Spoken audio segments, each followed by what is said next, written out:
Welcome to the Home Downsizing Show. My name is Ben Souchek, your host and the owner and founder of Home Downsizing Solutions.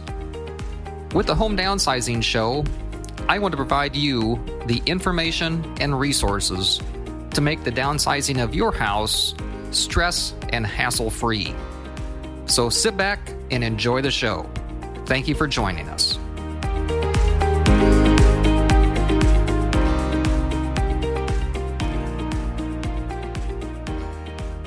Hello, and welcome to this week's edition of the Home Downsizing Show podcast. This is Ben Souchek, the owner and founder of Home Downsizing Solutions.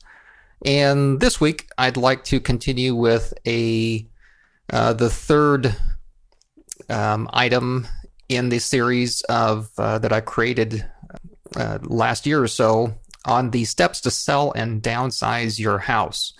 And on this third part of that series, we'll discuss the realities of selling your house.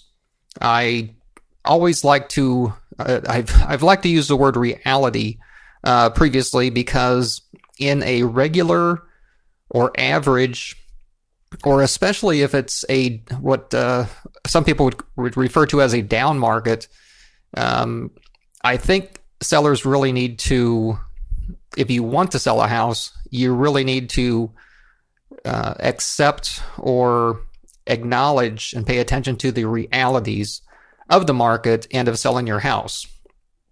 So with that, let's dig into this. If you want to sell your house, you will want to understand some of the challenges and what, as I mentioned, I like to call the realities of selling a house. The challenges with selling a house include the following: getting the house ready for sale, listing the house or otherwise putting the house on the market, showing the house and keeping the house in show-ready condition, the uncertainty of when the house will sell, finding a buyer, especially one that can qualify for a loan, and not knowing what you will actually net from the sale of the house. First, let's discuss getting the house ready for sale. As discussed in a previous episode, what are you going to need to do to get the house ready for sale? Do you know what a potential buyer is going to see? Or do you have the funds to spend to get the house ready for sale?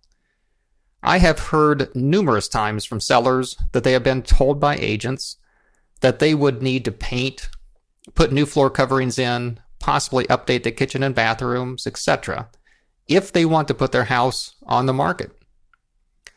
Do you want to be living in the house while all this is happening? Do you have or want to spend the money for these items? Much less issues like finding contractors, getting multiple bids from contractors, and then overseeing these items being done and making sure that they're done correctly. Real estate agents typically want to list houses that are in nice condition, which will generally make their job easier. The question for yourself is, do you want the expense and potential hassle of this? If your expectations are to get top dollar when selling your house, the house better be in better condition than the competition. As mentioned before, if it has been several years without updating items, most buyers are going to expect the item to be updated or will discount the house if it's not. And most buyers will typically think they need to spend more money than what is really needed to update a house if it's not updated already. Most buyers do not have the experience of what it takes to update a house if needed, or the imagination of what they could do with a house. Next, listing and putting the house on the market. To start, a real estate agent may be a little more optimistic about the selling price than is realistic. If you decide to list, one of the things you need to do is to have the agent show you the statistics of the market for your area. Not just some, but all of the statistics. You want to know what your competition is if you list your house. You want to know what houses were on the market but didn't sell. And you want to know what sold, at what price it was sold, how long it took to sell, if the seller provided any financial incentives to the buyer, and the condition and finish quality of the house that's sold.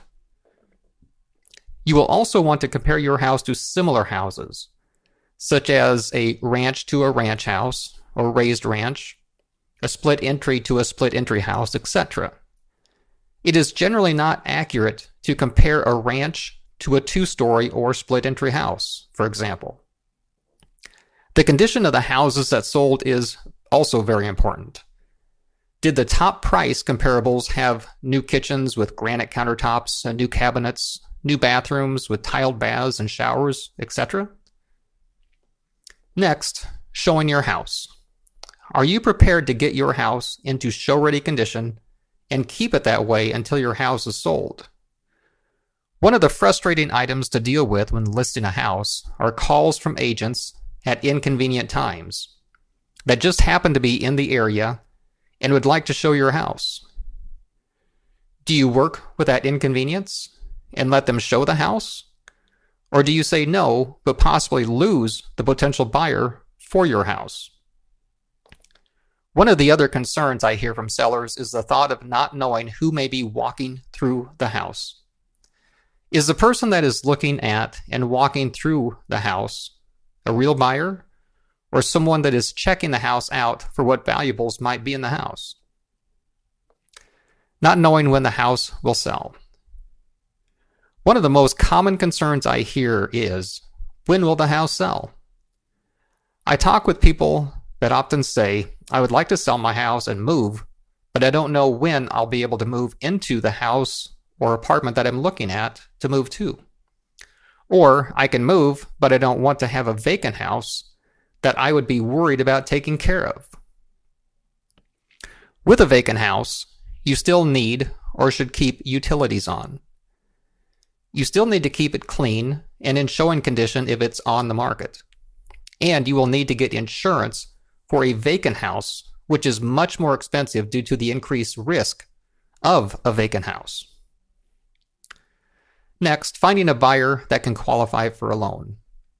If you list your house, you are also most likely looking for a buyer that will need to get a loan to buy your house. If you're able to find a buyer, there are other hurdles to get over before actually selling the house. You have a buyer and a signed agreement to sell your house. Now what? First, the buyer will most likely want a whole house inspection. You can't blame the buyer for wanting this inspection.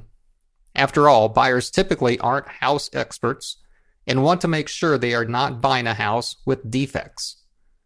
However, depending on the buyer and the market condition, the inspection can turn into another negotiating opportunity for the buyer at the expense of you, the seller. Depending on the house inspector, this can be a smooth process, or it can turn into a buyer nickel and diming you for any item they can identify. I encountered one inspection that even identified a light bulb not working as a deficiency that the buyer wanted corrected. The inspector, in an effort to be as thorough as possible, may find any and all items, no matter how small, as deficiencies. What you, the seller, and the buyer ultimately do about those deficiencies are up to your negotiations. Since most buyers will be getting a loan to purchase your house, the lender will most likely get an appraisal on the house. The appraiser's job, as the inspector's, is to make sure there are no known deficiencies with the house. The lender wants to know that they will not be loaning money on a house where there would be a risk to their loan. If there are deficiencies, the lender will typically want those corrected before making the loan. Again, this may lead to a negotiation between buyer and seller as to who will pay for those. Depending on the current credit markets, how quickly or easily a loan will close can vary greatly. I've worked with lenders that have performed as expected, and I have had the misfortune to work with lenders that seem to invent excuses as to why they could not fund a loan. Until the loan is funded and the sale is closed, you will have the concern of, will the house actually sell and close? Unfortunately, in a situation where the buyer is getting a loan, the sale of your house is essentially held hostage to the buyer's lender and their ability to fund the loan. An important tip here for you, if you do list your house, always ensure that your listing agent has the authorization to speak to your buyer's lender.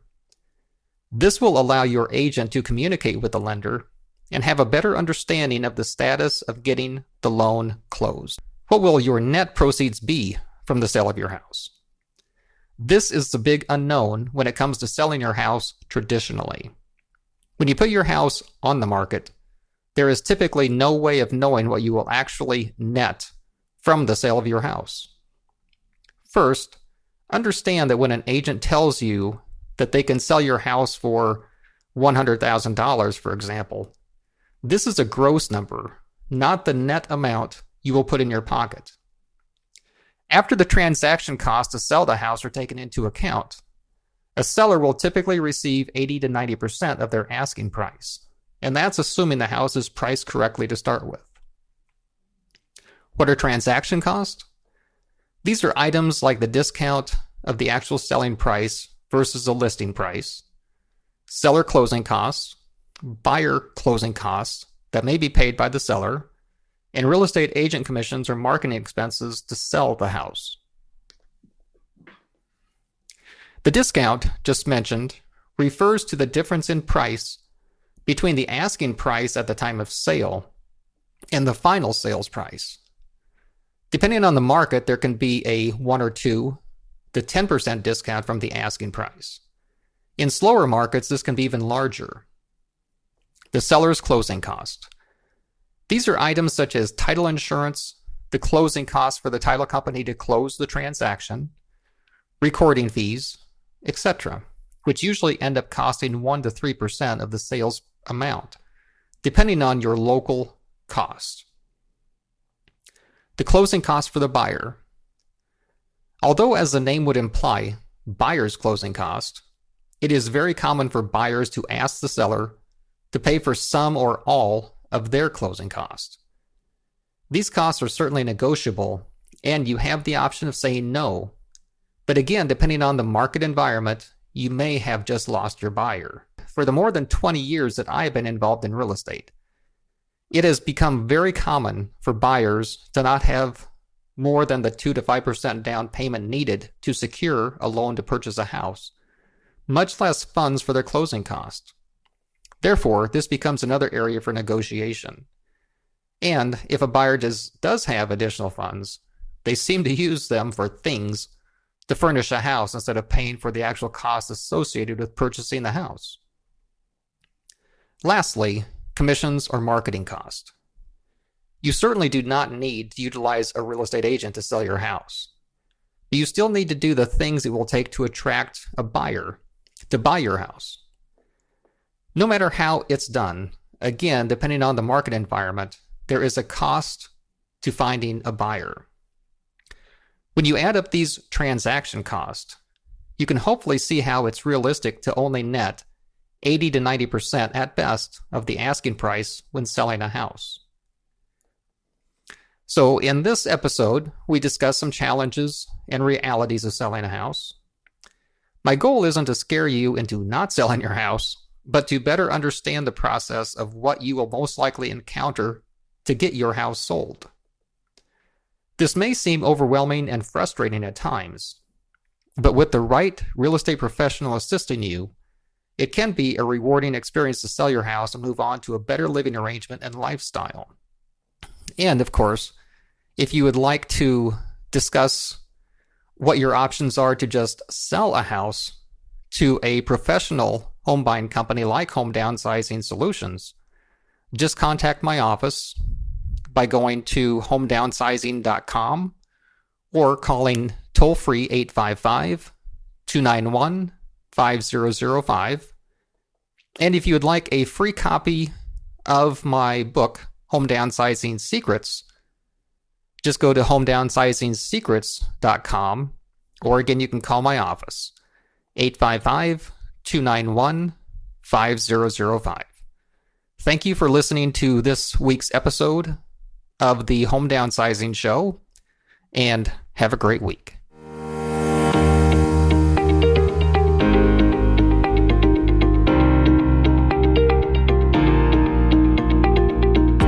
Thank you for listening to this episode of the Home Downsizing Show. For additional information and resources on home downsizing, just go to homedownsizingblueprint.com. That's homedownsizingblueprint.com. Or if you're ready to sell your house and downsize, just go to homedownsizingsolutions.com. That's homedownsizingsolutions.com. And if you have ideas to improve our show or topics that you'd like us to cover, or have any questions that we can answer, just call our office toll free 855-291-5005. That's 855-291-5005. Thank you.